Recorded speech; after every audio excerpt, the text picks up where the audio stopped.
Sheriff's Office. Hi, ma'am. This is Scott Sunford. I was robbed last weekend. I live at 320 North St. Hilaire. Anyways, after the robbery, I had an ADT alarm system installed, and they put it on a 1-week trial period where if anything went off, nobody would respond.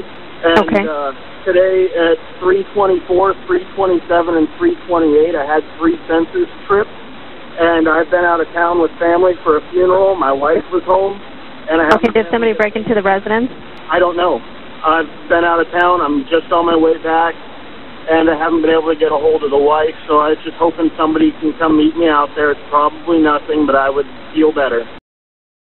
Welcome to 8MC Investigations, the place for true crime content. If you're a fan of consistent videos, check out our uploads. I'm sure you'll find something you've never seen before, and we're always adding to the library, so make sure you're subscribed. The absolute best way to support the channel is to subscribe, and the only violence that I condone is you assaulting that like button if you want to see more. We are going to be putting a ton of extra content on Patreon, so if you like all the extra information surrounding these kinds of cases, consider becoming a patron. Okay, enough rambling, let's get into it. Today, we're going to be taking a look at the Desiree Sunford murder that took place in Yakima County, Washington in the early morning hours of April 7, 2013. 30-year-old Desiree, who worked as an art teacher at Wapato Middle School, was shot 9 times in her home that morning in what appeared to be a burglary. Yakima detectives were not able to solve this case, and it went cold for about a year. Then in July of 2014, a tip came through Crimestoppers that blew the case wide open. This is a story of a love triangle that turned deadly. Scott Sunford, the husband of the victim Desiree Sunford, was having an affair with Paige Blades. Well, Desiree was also having an affair with Paige Blades. They were in an open, 3-way relationship. But the plot thickens. Marty Grismer, who was also married with a child, was in love with Paige Blades. Paige was certainly the center of attention in this circle of friends. Well, that anonymous tip? That tip came from Paige Blades, and she named Marty Grismer as the killer. There are several interrogations surrounding this case, which we'll be putting on Patreon. Here on YouTube, you will see the interrogation of Marty Grismer, Paige Blades, and Scott Sunford. Here is the interrogation of Paige Blades. But first, let us have a moment of silence for the victim in this case.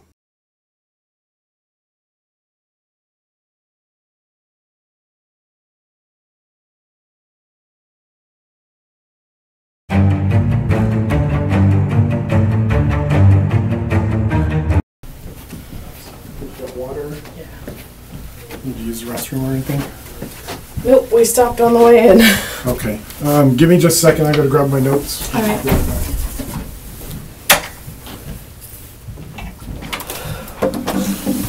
Hi, Paige. Hi. Long time no see. Long time no see. Hopefully, we won't be seeing very much of each other after this.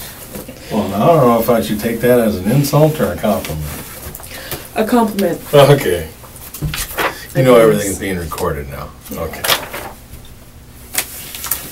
I kind of expected that. You're bright. You're bright. As I say, this isn't your first rodeo. Unfortunately not. I've dealt with a few too many of these things.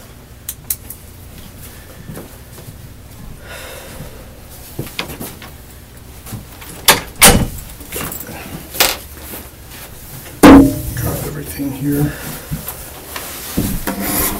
Before we start, I need to let you know that we're being audio and video recorded in this room because we're here at the Sheriff's Office. So with that in mind, I'm going to read a little introduction so that anyone listening to this later will know what we're talking about. Following statement concerns the shooting of Desiree Sunford on or about April 7th, 2013. Today's date is July 30th, 2014. The time right now is 14:01 hours. Location is the Yakima County Sheriff's Office. Present during the statement are myself, Detective Sam Peralt, Detective Dave Johnson, and Paige, is it Blades? Blades or Ackerland. They go by both. Okay. So what's your full name? Paige Chemical Mercedes Ackerland Blades. Okay. And, Ackerland being maiden, Blades is my married last name. Okay. So what's your current address? Okay. that's the same Yep. as before. And what's your date of birth? 4/30/89. Okay. And you understand we're being recorded right now? Yes. And do you have your permission to keep recording? Yes. Okay, so obviously the big reason that I wanted to talk to you face to face was that we got a Crimestoppers tip from you with some new information about the shooting. Yep. Did a little research based on the information that you sent us, and found a picture of Marty Grismer. Is that the gentleman that we're talking about? Yes. Okay.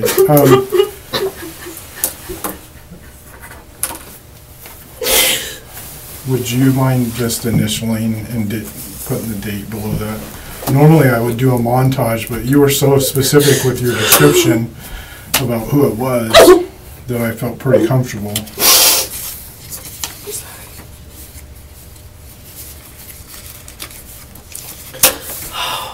He looks a little bit different now. Okay. How does he look different now? He has hair. I can show you.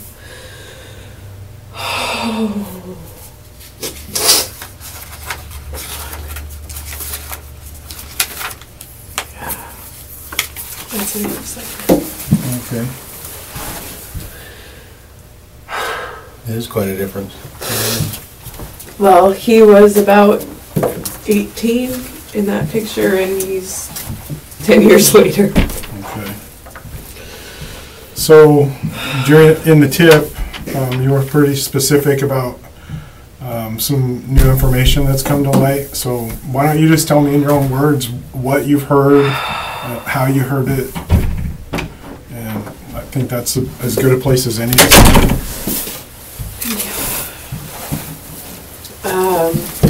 Last week, I had Scott over. He was there for the week, and we were arguing. And Marty, his wife, was my babysitter at one point, and we had been up all night arguing and talking. And I asked Marty to come over and get the baby. So he came over and he picked him up, and everything was fine. Scott was asleep.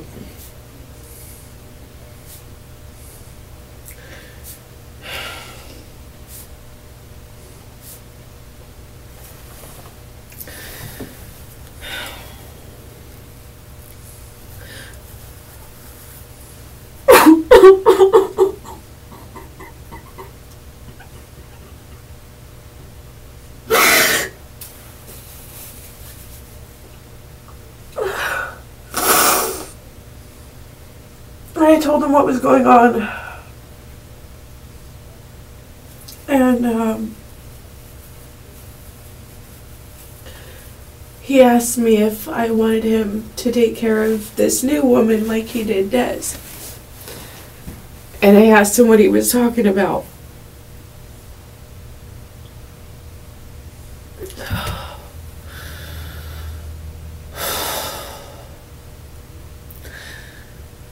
The first time he came to see me, I was pregnant.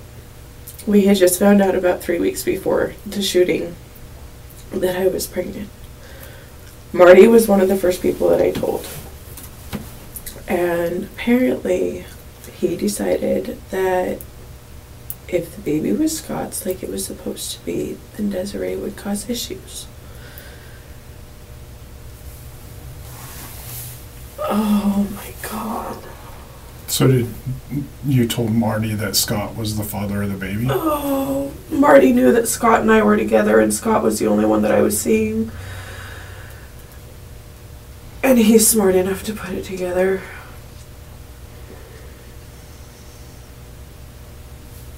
Like, he asked me for sure if it was Scott's, and I told him yeah, because at the time I thought that was the case.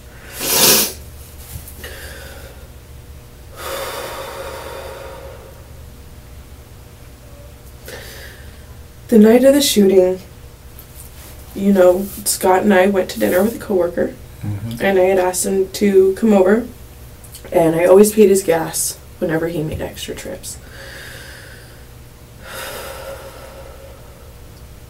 I was a little bit short on money, and I asked Marty if I could borrow $20. So he came over and dropped the money off. We sat and visited for 15 minutes or so, and then he went home because he had to work the next day. It was pretty late at night, but then I had my $60 that I could give to Scott for gas.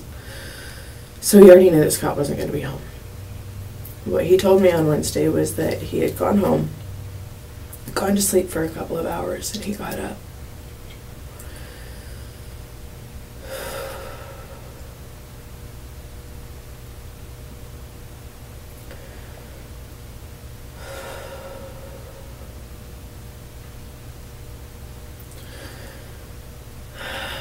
I can't look at that.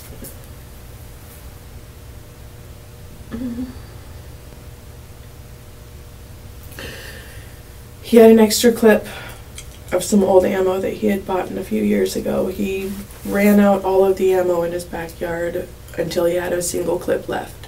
He had a gun. It was untraceable, unregistered, and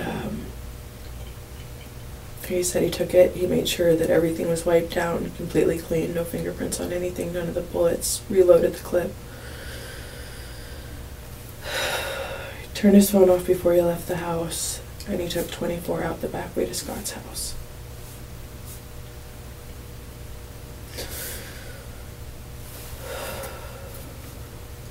Marty was my best friend for a long time.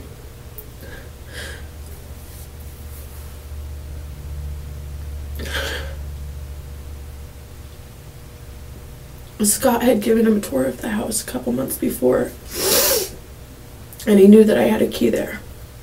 He knew that there was a key outside. Do you know how he knew that? Because he knew our routine. He knew it was just stuff that we talked about. I was excited about getting the house. I was excited about everything was new, and, you know, it was just stuff that we shared.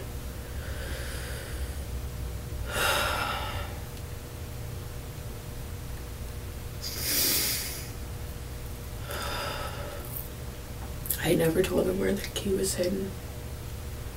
He said it took him probably 15 minutes to find it. He got the key. He went in the front door because he knew that that was the closest to the bedroom. The alarm went off when he opened the door. And Ada came out barking. Des came out right behind her, and he shot her. He shot her 3 times. And she went down. He shot her some more. I don't remember how many bullets he said. It was a full clip. He let her get, I don't know, 10 or 15 feet away. And he got closer to her as she was trying to crawl away. He wanted to make sure that she had an open casket funeral.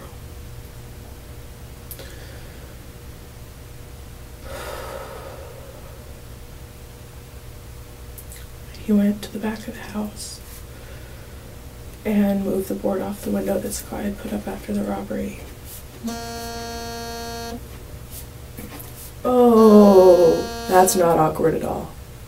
Is that him trying to call you? That was Scott trying to call me. His dad's here with me.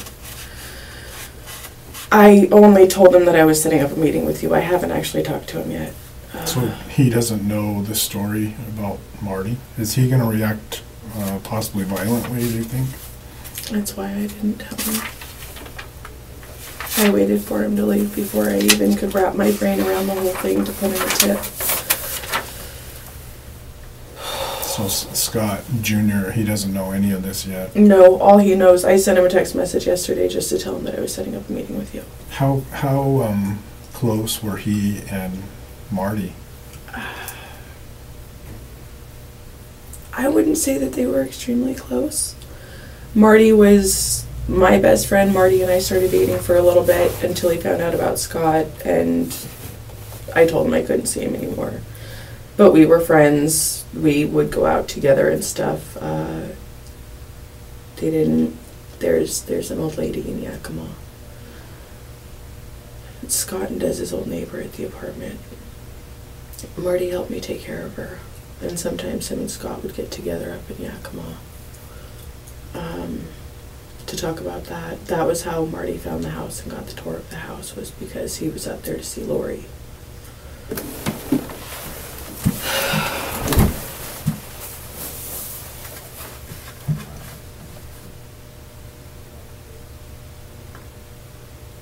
So he goes to the back. I think that he said that he exited the back door, walked out, walked back in to make it look like he had come through the back door, because it was raining that night and he wanted to leave shoe prints.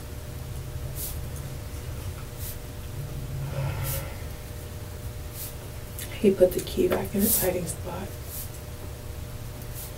He went back inside again, grabbed a jewelry box off of her dresser, and he left. Did he describe the jewelry box? I think he said it was the little one. So it's a little, do you know what color it is? It's brown. I think it had gold trim.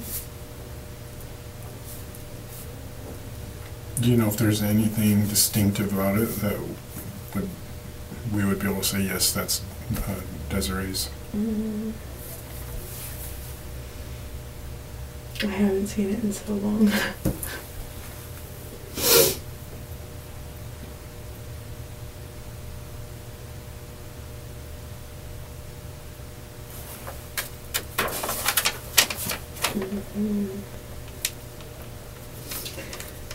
I think that's the one that she put her scrap jewelry into.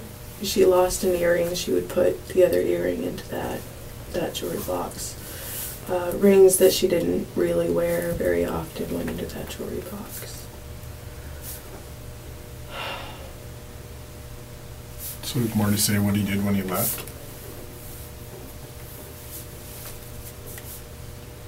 He said he went home, started a fire in the burn barrel, burned all of the clothes, his shoes, his gloves, got in the shower, got ready for work, and he went to work. Did he say what he did with the gun?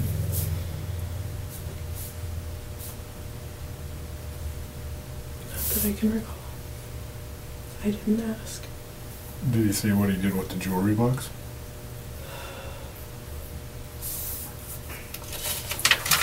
I think he said that he had it in the closet in his bedroom because he offered to bring it by if I wanted to see it. He wanted to prove that he had done it.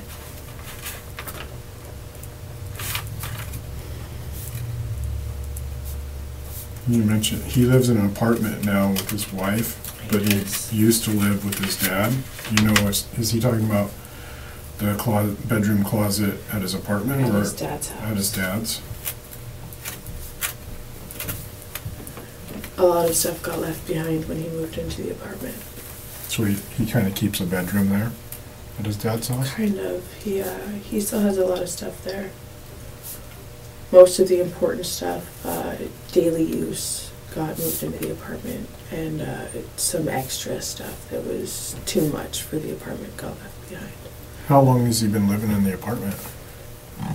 They got married in September. I think she moved, I want to say, in March. March of this year, March 14th? March of this year. Might have been sooner. I know that the original plan was March.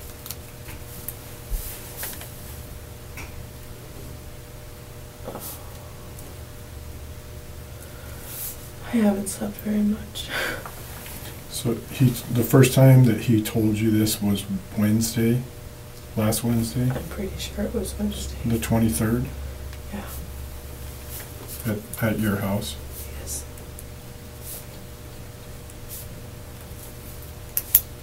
And did he just start going into detail, or did you have to kind of prompt him?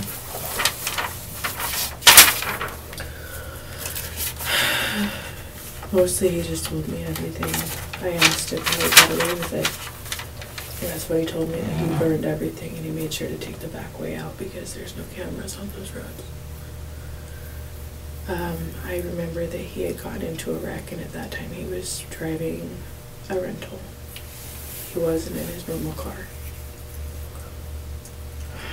You don't know where he rented it from, though? I don't remember if it was our insurance or if it was the dealership that got it for him. But I know that it had Utah plates. And it was silver. I think it was silver.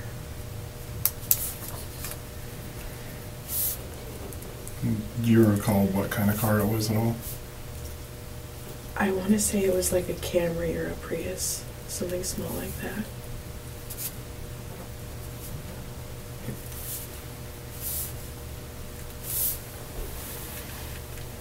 Is he a big gun guy? Does he have a lot of guns? Oh, yeah. Yeah, he's avid. He used to carry $1,500 cash just in case he came across a gun that he had to have. I don't know if he has them in the apartment or if they're all at his dad's, but I know that he has told me that he has built some of his own guns. He's done a lot of modifications. I do know that. He has one that he used to carry in his car. I don't know if he still does or not.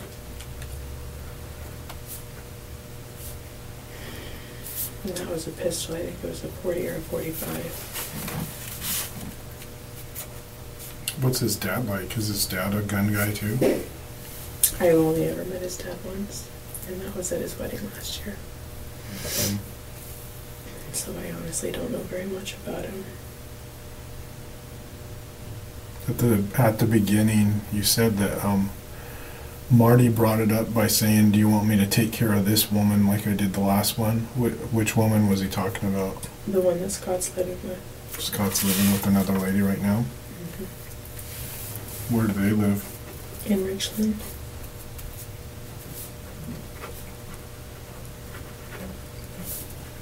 How long have they been together? He moved in August or September of last year.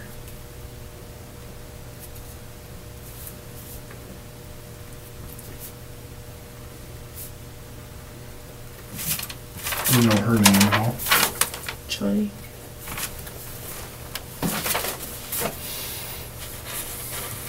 Do you know her last name? Cracked, I think. Kracht.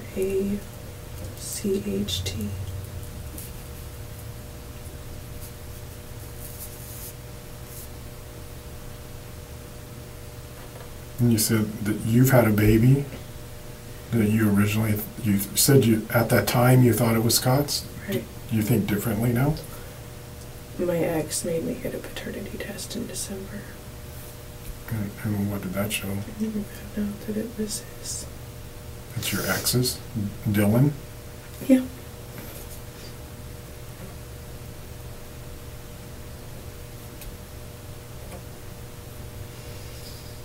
Did you say December? Yeah.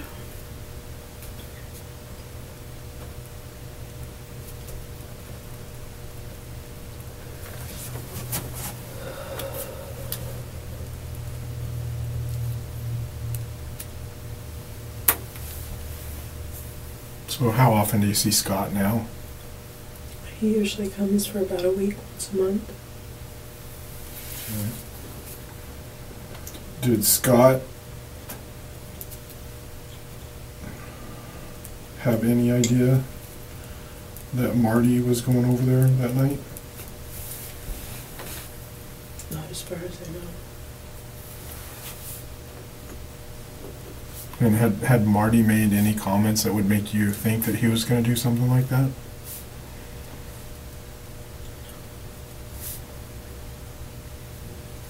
No, I know that he always talked about it. He always told me that if I ever had a problem, he would take care of it. And I always told him It was. Had he offered to kill her before? He's offered to kill her. He's offered to kill Dylan, Scott. It doesn't matter. If I have a bad day with a coworker, he always tells me there's always Plan B. And so he's Plan B. Just up for killing anybody?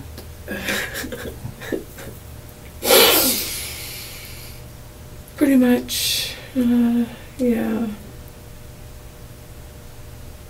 Yeah. He's told me before about supervisors. I know where they live. Just give me the word. Do you know of anyone else that he's told the story? My ex-girlfriend. Who's that? Her name is Stella. Neal. N-E-A-L? N-E-A-L. Sorry, who's that? Stella Neal. Stella Neal? Mm-hmm. He told me that they all knew. When did she tell her? I guess he told her before when it happened. Did she ever mention that? I mean, she never mentioned it, or? After the shooting, I stopped. I didn't go out anymore. I didn't really talk to my friends. I have almost no contact with any of them in the last year. Where's Stella live? Apartments in Moses Lake.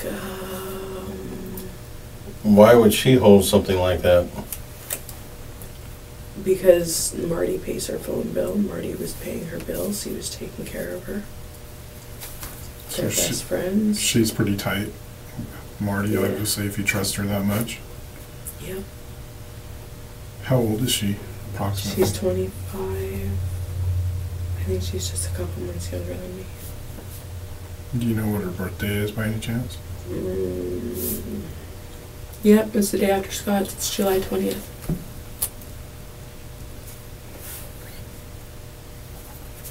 Her and I guess some of her neighbors. Some of Stella's neighbors know too? I think there was like 6 people.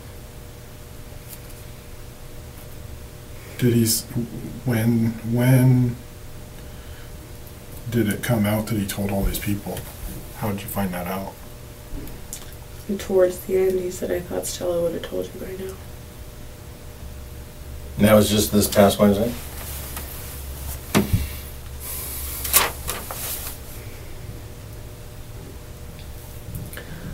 That's why instead of saying that he had told me when I left the tip, I just said that it was rumors.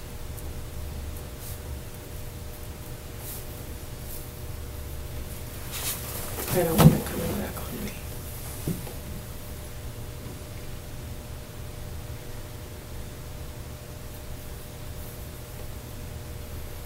Did he tell anyone else that you're aware of?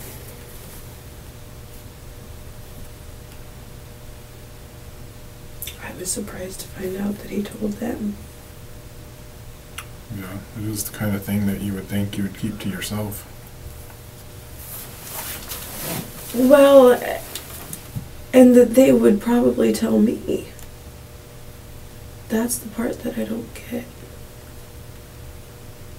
Because I introduced Marty and Stella. And then once they started hanging out, Stella stopped talking to me as much.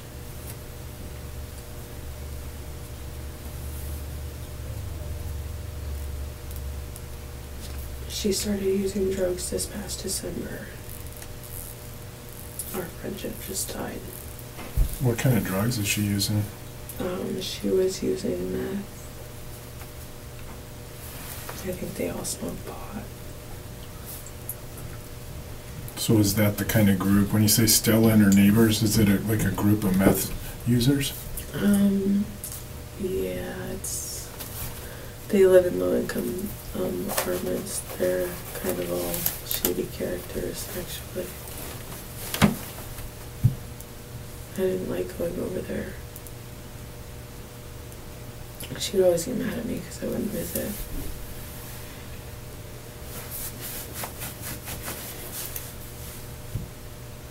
You mentioned that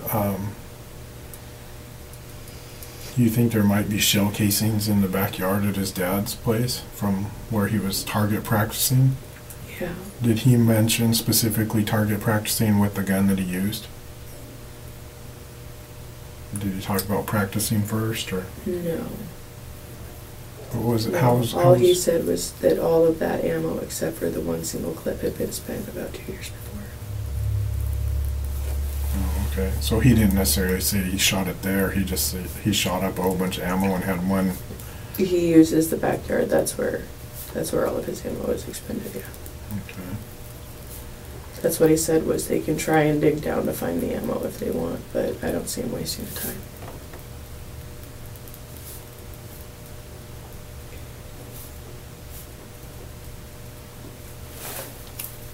Are you familiar? Have you been to his house and his bedroom at his dad's? I've never been to his dad's house. I found it on a map only because of the very distinctive driveway that he told me about. What's distinctive about the driveway? It's shaped like an H. It's got an H And driveway? the house sits right in the middle of the top.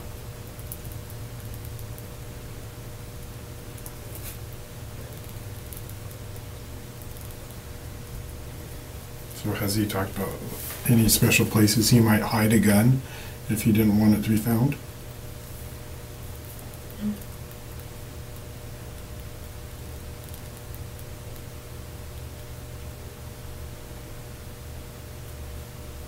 I can think of.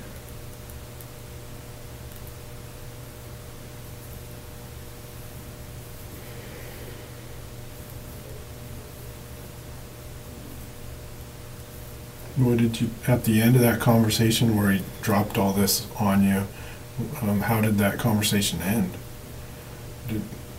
What did you tell him? He just said that he had to go home. Because it was getting late. He said to go shopping or something. Have you talked to him since then? Yeah. I talked to him for a couple of minutes at work the other day and sent him a message yesterday to find out if he was working through the shutdown or not. That's it. Our relationship has pretty much come to a standstill. Yeah, this definitely throws a monkey wrench into things, I would say. It's not been a good week, that's for sure. If you initiated another conversation with him, do you think he would talk to you about it more? I'm sure he would. He worships the ground I walk on. He's obsessed with me. Is that something that you would consider? That's all I could think about the last 2 days. What if there was a situation where we could put a wire on you? Would you be willing to talk to him with a wire on? Yeah. Because that might be the best, the most effective way to get it in his own words. Because obviously that won't mean the most. If he's saying that he did it. I was going to try and talk to him more on Friday and record. Is there any chance that when we pick him up, is there any chance that he's going to say that, yeah, I did this for Paige and she knew about it, she told me to do it? I think that's always a chance, but I couldn't see him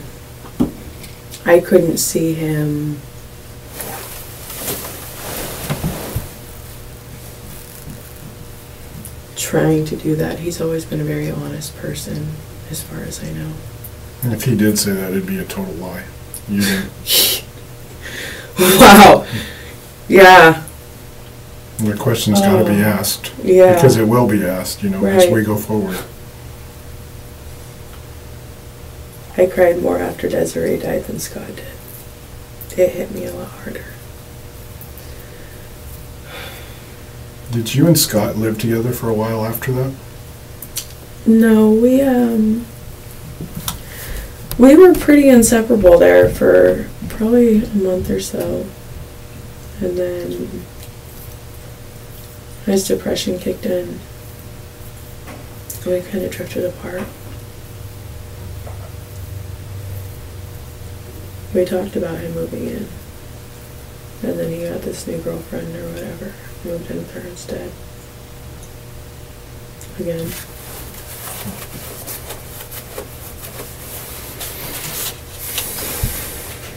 So you thought a little bit about wearing a wire. Have you given any thought to when or where the safest place to meet him might be? We work together, but I would really hate to do it at work. Yeah, I don't think that probably wouldn't be very discreet. Yeah. 1,000 different places. So it wouldn't. You guys are close enough to where you could call him and say, "Hey, meet me here," and it wouldn't be a big deal. You guys pretty much do stuff together. If I said, "Hey, I need to see you," or "I want to talk," he's pretty well. He might have something the wife needs to be done, and then he'll see me. But usually, especially if I can catch him right as he's leaving work, he's usually got some time.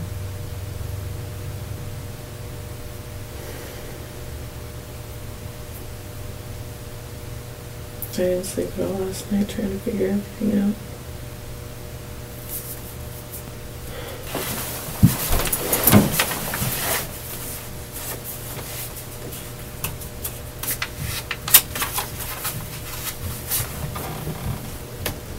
I don't know whether to feel guilty or betrayed. Does Scott Sr. know about this new information?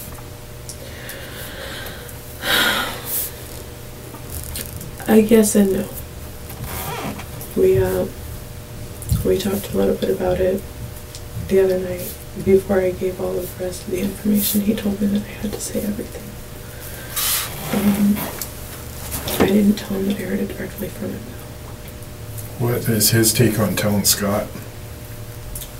He's keeping quiet and letting me decide when to do that. No. I think that's a tough call. That's a touchy situation because we don't want to end up with another shooting on our hands because any man's natural reaction when they find something like that. That was his dad's initial reaction was, let me meet him. Mm-hmm. And I said, I've already put in tips. I'm trying to get this going. Mm-hmm. Said I could do that for you, but I don't think that's what we're going for. It's not going to help anyone if they end up in prison right beside him. Yeah, and that's what I told him. I said, you could do a lot of damage, or we could just put him in prison. So you haven't told anybody? No, Scott's dad is the only one that I really told anything to.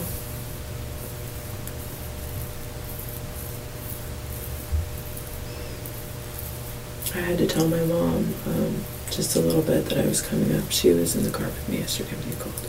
Okay. And she asked who it was and what it was about. And I told her I had to come up here today to meet with you. And she has my kids.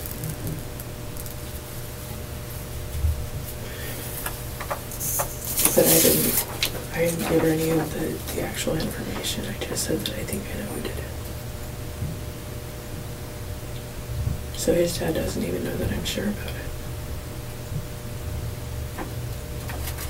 Are there any other details that he gave you about the night of, about how we did it, or?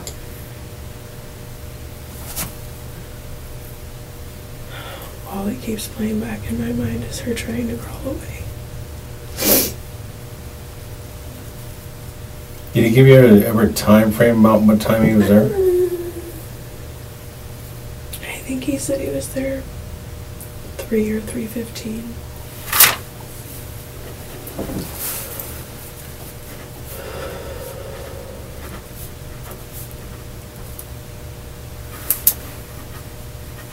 might have that mixed up. It's a lot to try and process. What was your reaction when he started telling you all this? I was in shock. I just mostly just sat and listened, and I asked him how he thought he was going to get away with it. What do you say to that? He said, I already have. But he just told somebody. When do you think you would call the police or go to the police about it? I don't think so. Given my past, I don't think so. I think that he believes that He thinks that you would protect him to the end? I believe that he believes that, yes.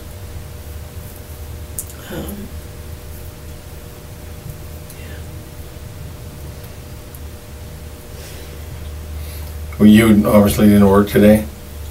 No, the plant is shut down for 2 weeks. Okay, so it's not uncommon that you'd be gone today. I mean, Right. everybody's gone. Yesterday, we had a corporate event, and yesterday was our last obligation for work. Until, I think it's the 11th that we're going back up. But he's working the whole time.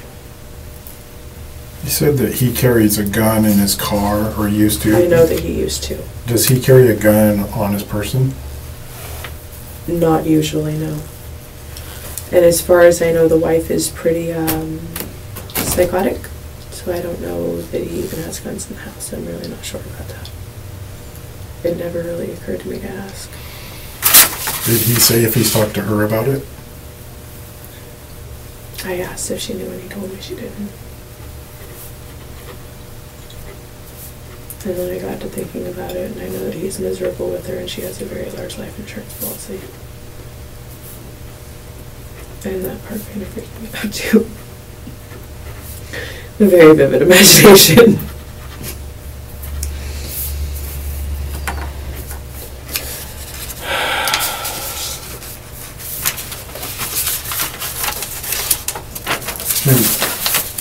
He said, he told you specifically that the jewelry box that he took from Desiree is in his closet at his dad's house still, and he could bring it and show it to you? And he told me that he had stashed it in the closet at his dad's house, and that he would bring it to me if I wanted to see it.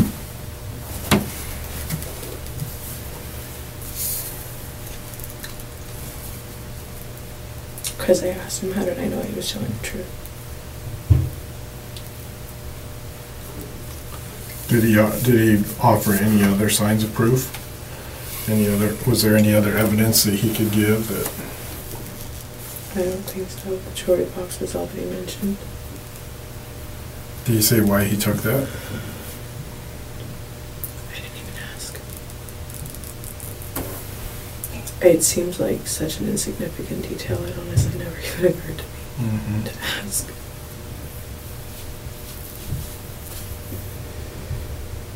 I guess I thought later, why the little one and not the big one? You think it's just filled with junk jewelry or mismatched jewelry? Yeah, if I remember right. That was what she kept in there. She had a few different jewelry boxes.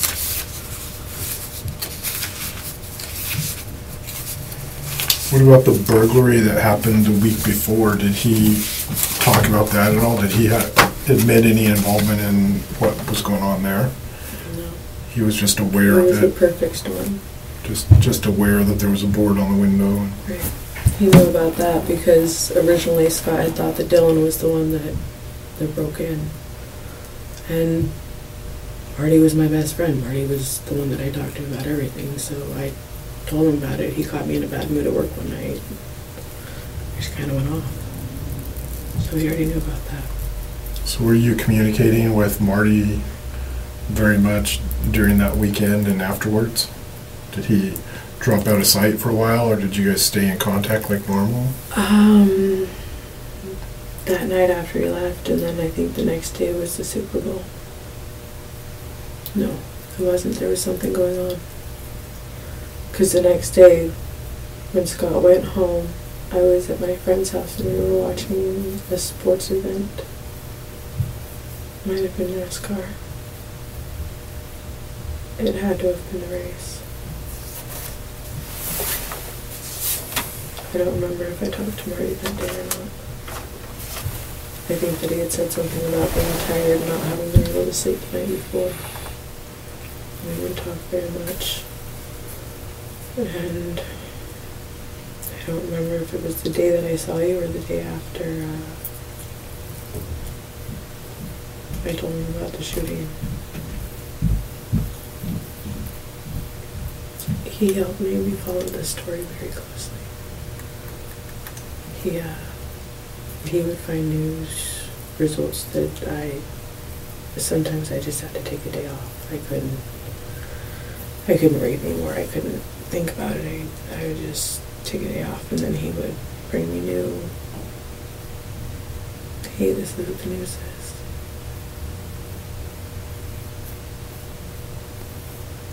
He was very supportive.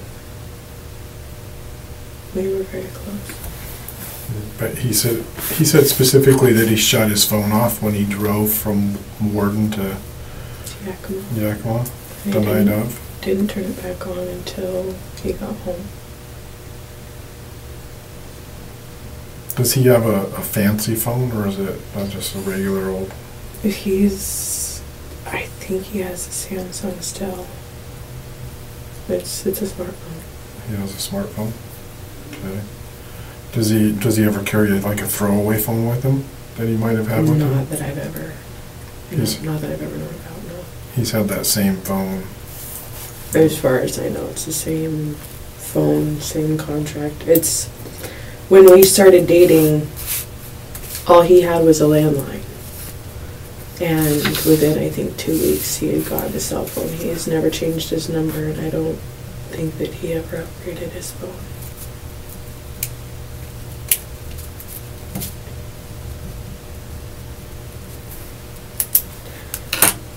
It's not a Samsung. He still has an iPhone. He has an iPhone? He has an iPhone. I remember that because I had an iPhone.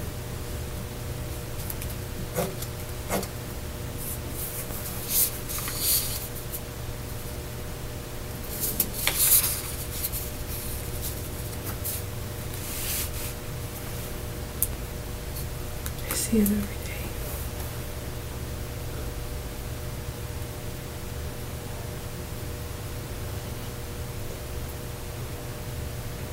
So timing-wise, coming up, are there certain days that work better for you than others in terms of if we were going to try to catch him on a wire? Dylan's picking the kids up on Friday. I have to pick them up on Sunday.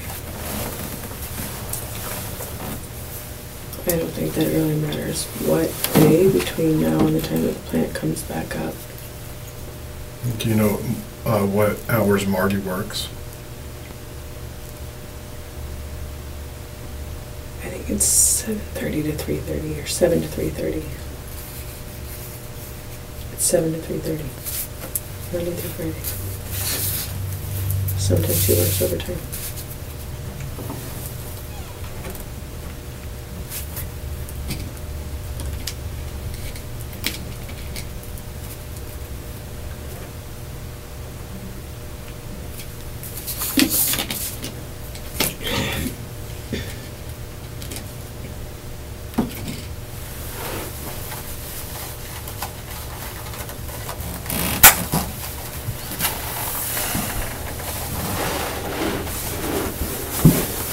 Any other questions that you have today?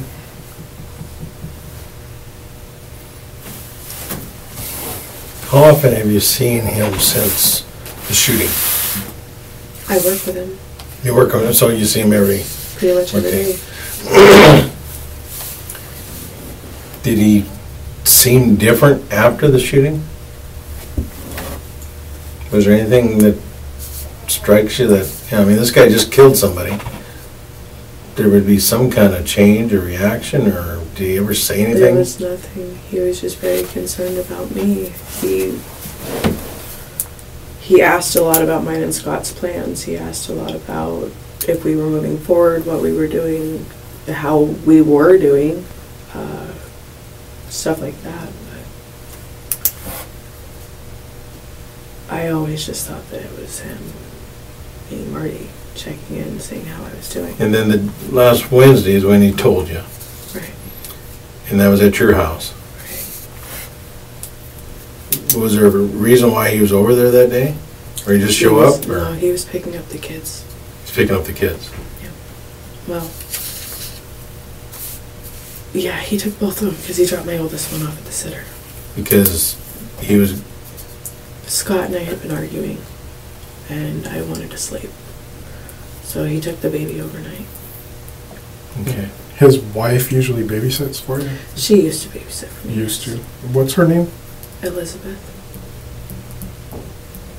Same last as him? Yes. So that was a planned meeting? That was, yeah.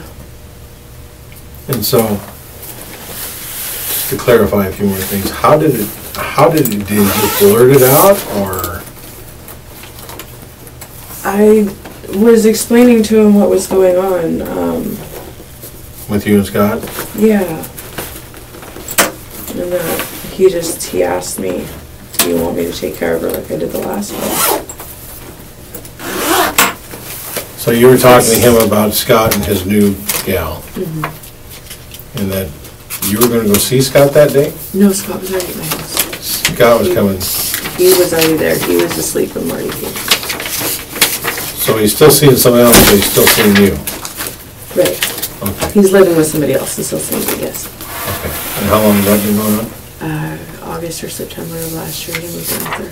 So... Almost 2 years.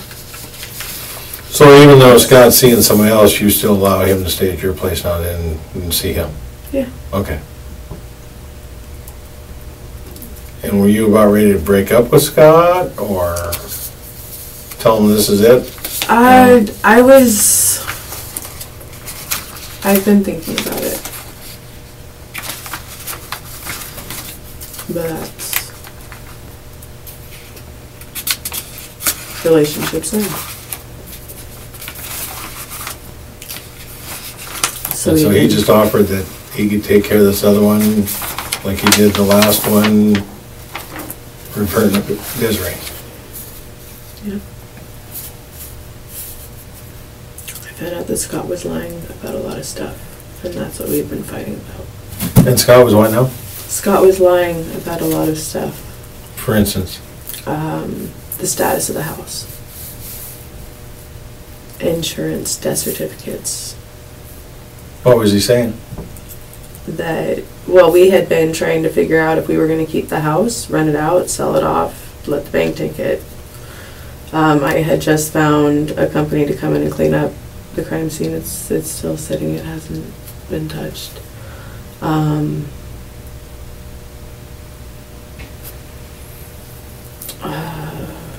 Said that there was insurance and he couldn't get it without the death certificate. He couldn't get the death certificate until his name had been cleared legally. He was having trouble finding work. He figured because of the background check, because of his involvement with the case, he was just frustrated with everything. So you're sharing that with Marty?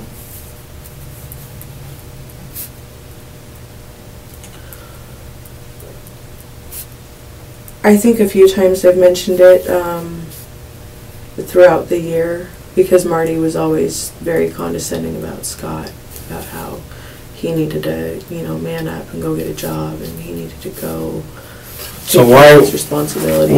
What was the conversation that really probably drew Marty's comments out, saying I can take care of this next one? I mean, I barely told Marty that night that Scott was living with somebody else. that's the first time he heard about it?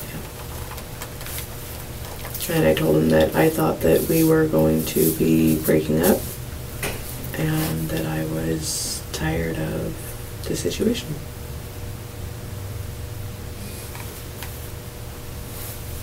He asked me if I wanted him to take care of it. Did you relay to him your feelings to Scott yet? What were your feelings towards Scott? He's betrayed my trust. And he knows it. We talked a lot last week. So why, instead of taking care of this next gal, why not take care of Scott? He's offered that too. I've always told him no. I've always told him no about everybody.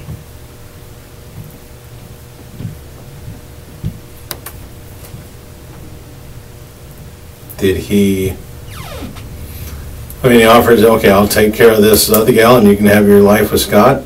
Is that anything like that, or what? I think that's what he's trying for. Even though you were done with Scott, because Scott sleeps around? And it's not because he sleeps around. That's not the problem. The problem is that he's a liar. The problem is what? That he's a liar.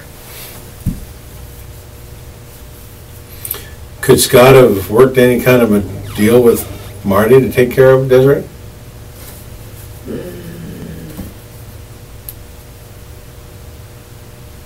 I really don't think so. Did they know each other very well before this? No, they had only known each other for probably 4 months. Before this? Before Desiree shooting. What was the name of the neighbor that you guys helped out? Lori. Lori? What's her last name? Segalini. Segalini.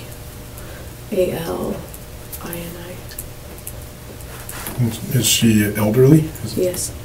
She's 61. She'll finally be officially senior citizen this year. And that was kind of what brought Scott and Marty together. Other than the connection through you, they would go over and help. Right. Lori out.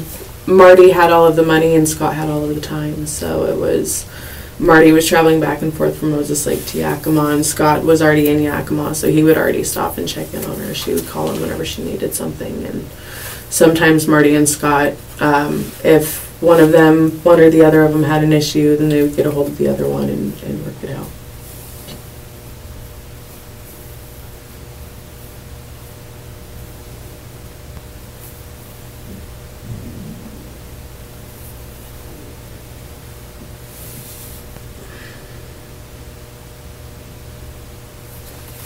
I can't think of anything else for the ham.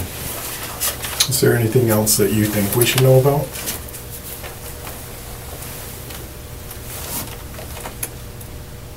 I'm trying to think.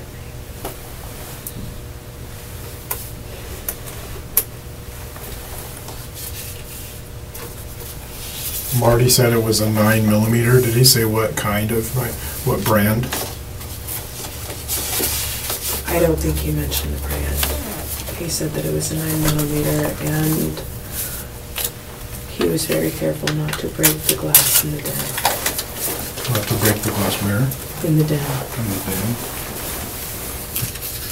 Said he made sure to angle himself so that the bullets, if they went through her, would not penetrate the glass. He made it look random. Instead of just shooting her and getting it over with, he made sure to shoot her in the legs, the chest, stomach. He didn't kill her until he could get the back.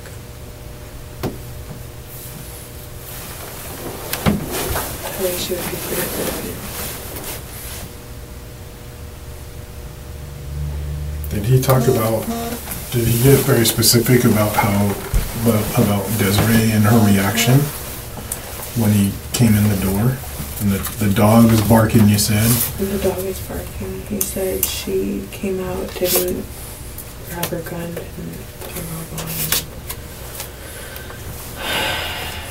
She was naked, or mostly naked, and had something on her leg. Scott told me later that she was due for surgery. She screamed. She jumped and she screamed when she saw him.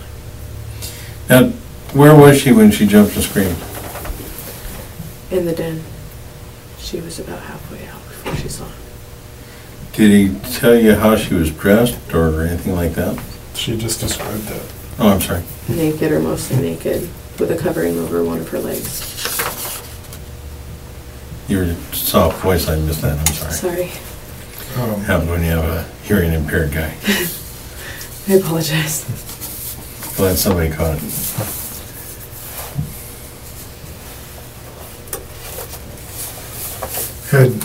Had Desiree ever seen Marty around? So Scott gave him a tour of the house. That was the first time she ever met him. When he got the tour, Mm-hmm. so she would have known who he was. but didn't know him well. Right. It was the very first time that they ever met.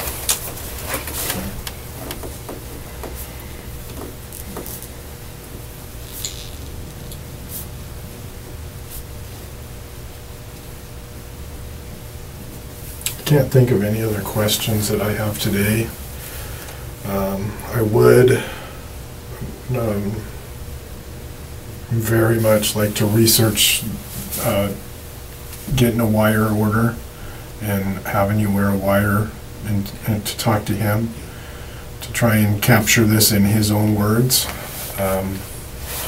Like I said, that's a pretty intensive process. It's they just don't hand out wiretap orders. There's a lot of paperwork that I'm going to have to do. It'll take me at least a few days to work through the people who specialize in wires and surveillance and stuff like that, to coordinate with them.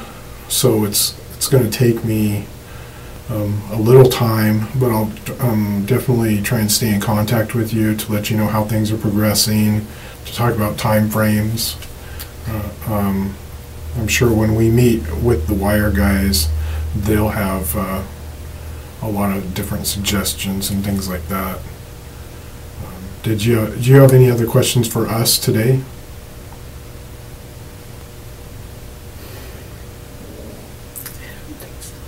Okay. Well, I really appreciate you coming forward with this information, and it's something that we're going to take very seriously and work on right away.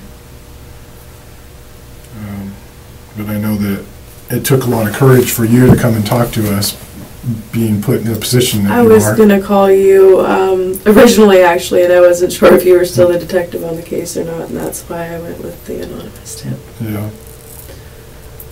I would like to have you sign this sworn affidavit.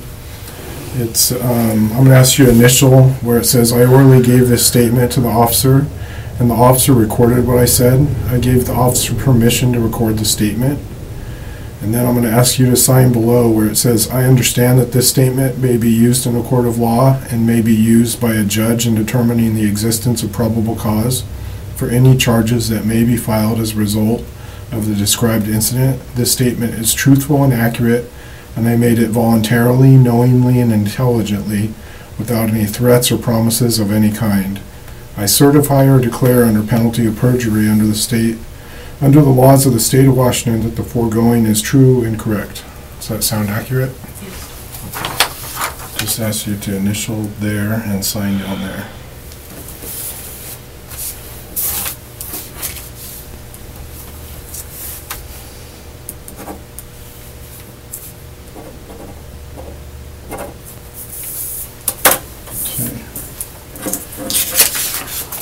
This time, I'm going to conclude the statement.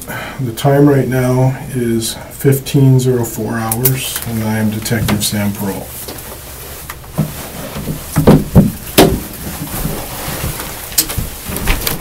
Can you hang tight for a few minutes? Yeah. Okay. You comfortable? A little warm? It was a little bit warm. Yeah, you want to sit out here where it's a little cooler? Sure. As you step out, you'll notice that it's a whole lot cooler. For some odd reason, that thing gets all the room in there. I can imagine. Now, they found the barrel of the gun used, matched 9mm casings, and even the boots that matched the bloody footprint at the murder scene, all in Marty's possession. Marty maintains that he was set up to take the fall. In the end, Marty took an Alford plea, which means that he does not admit to the crime but believes there's enough evidence to convict him. Marty Grismer is serving a 15-year prison sentence at Washington State Penitentiary in Walla Walla, Washington. Thank you all for watching. We'll see you very soon.